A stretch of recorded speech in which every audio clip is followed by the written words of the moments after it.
আসলে আমাদের কাছে এখন আর পরিষ্কার না। ধরেন 96-তে 2001-এ যেভাবে নির্বাচনের রাজনীতিটা পরিষ্কার ছিল, আমরা গত যুগপৎ আন্দোলনে কিন্তু বিএনপির যুগপৎ জোটে আমরা কিন্তু যাই নাই।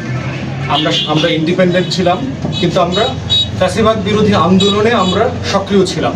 কখনো কখনো বিএনপির কর্মসূচির সাথে আমরা একাত্মতা ঘোষণা করেছি, কখনো কখনো আমরা স্বাধীনভাবে কর্মসূচি দিয়েছি। নির্বাচনী জোটের ব্যাপারে আমরা এখনো ফাইনালি কোনো সিদ্ধান্ত নেই নাই যে আমরা কি বিএনপির জোটে যাচ্ছি, আমরা কি ছাত্রদের যে নতুন দল আসবে সেই দলের নেতৃত্বে একটা জোট হওয়ার সম্ভাবনা আছে সেখানে যাব, সেই ব্যাপারে আমাদের এখনো সিদ্ধান্ত হয়নি।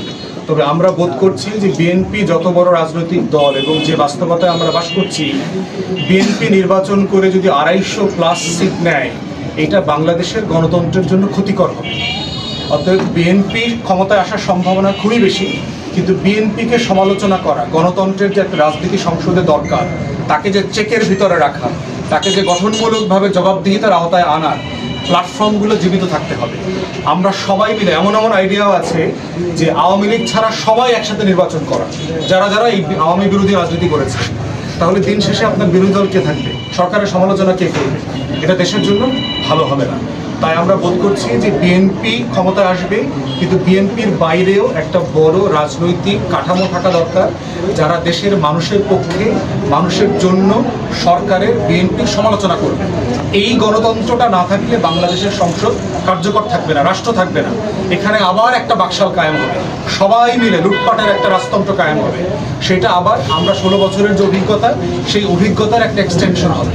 অতএব এই সকল বাস্তবতা আমরা বিবেচনায় রেখে দেশের স্বার্থে, বাংলাদেশের জনগণের স্বার্থে, ভবিষ্যৎ বাংলাদেশ 2 যেটাকে বলছি, সেই স্বার্থে আমাদের কোয়ালিশন অথবা অ্যালায়েন্সের যে রাজনীতি সেটা নির্ধারিত হবে। ক্ষেত্রে দুনিয়াতে যা যা হয়েছে তার তুলনায় বাংলাদেশে কিছুই হয়নি। আমরা অত্যন্ত ভদ্র সভ্য আচরণ প্রমাণ করেছি। 850-900 যুবককে মেরে ফেলার পরে কিছুই হয়নি। আর যাও হয়েছে এর ভিতরে অনেক স্যাবোটাজ আছে, অনেক দুষ্টামি অ্যাটাক আছে। এটা যারা গণঅভ্যুত্থানের পক্ষে ছিলেন তারা অনেক কিছু করেন না। জি, আর কোনো প্রশ্ন? ভাষায় বলছি সেবা ও সমস্যা সমাধানের রাজনীতি। এই সেবা এবং সমস্যা সমাধানের রাজনীতিটা 53 বছরে আকাঙ্ক্ষিত ছিল, কিন্তু আমরা খুব বেশি দেখি নাই। শহীদ প্রেসিডেন্ট জিয়াউর রহমানের সময় এটা কিছু আংশিক চালু হয়েছিল, কিন্তু পরবর্তীতে আমরা বোধ করেছি বিএনপি এই রাজনীতিটা আসলে ধারণ করে নাই এবং এটা ধরে রাখতে পারে নাই। এই বাস্তবতায় আমরা যেটা করেছি যে আমাদের একটা গবেষণা টিম আছে, যে আমরা তাদেরকে দিয়ে গবেষণা করিয়েছি যে বাংলাদেশ রাষ্ট্রে জনগণের ভোগান্তির জায়গাগুলো আইডেন্টিফাই করা, এবং আমরা প্রায় 21-22টা জায়গা ক্ষেত্র আইডেন্টিফাই করেছি যেই জায়গাগুলো বাংলাদেশের মানুষকে খুব বেশি কষ্ট দেয়। এবং এর ভিতরে আবার আমরা অগ্রাধিকারের ভিত্তিতে 4-5টা জিনিস আমরা উপরে রেখেছি যেগুলো বেশি কষ্ট দেয়, এবং আমরা বোধ করছি যে এগুলোকে নিয়ে ক্যাম্পেইন করা এবং এটার বিকল্প সমাধান হাজির করার মধ্য দিয়ে আমরা রাজনীতিটা করব। নামে অলরেডি তারা অর্ডিন্যান্স জারি করেছে, বিচার বিভাগের কমিশনও এই প্রস্তাব দিয়েছে।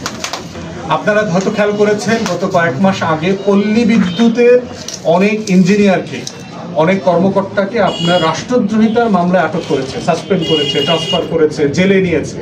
আমরা এটা প্রতিবাদ করেছি, এবং প্রতিবাদের কারণে যেটা হয়েছে, বিকল্প সরকার শুনে তারা কমিশন করে দিয়েছে। তারা পল্লী বিদ্যুতের এইটা ঘটনাটা কি তারা কমিটি করে দিয়ে এটা অলরেডি আলোচনা করছে, তারা বোঝার চেষ্টা করতেছে এটা সমাধান কি।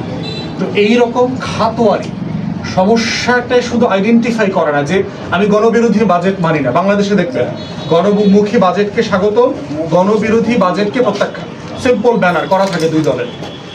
সকল দল যখন সরকারি দলে থাকে আর বিরোধী দলে থাকে, 2টা ব্যানার করে, বাজেট পেশ হয়েছে, মিছিল করে ফেললো।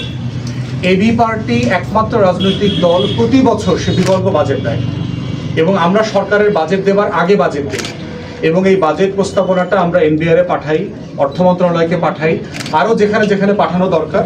এবং আমরা এরকমও শুনেছি আওয়ামী লীগের আমলেও আমাদের বাজেট প্রস্তাবনা থেকে 2টা, 3টা, 4টা প্রস্তাবনা তারা বাজেটে অন্তর্ভুক্ত করেছে।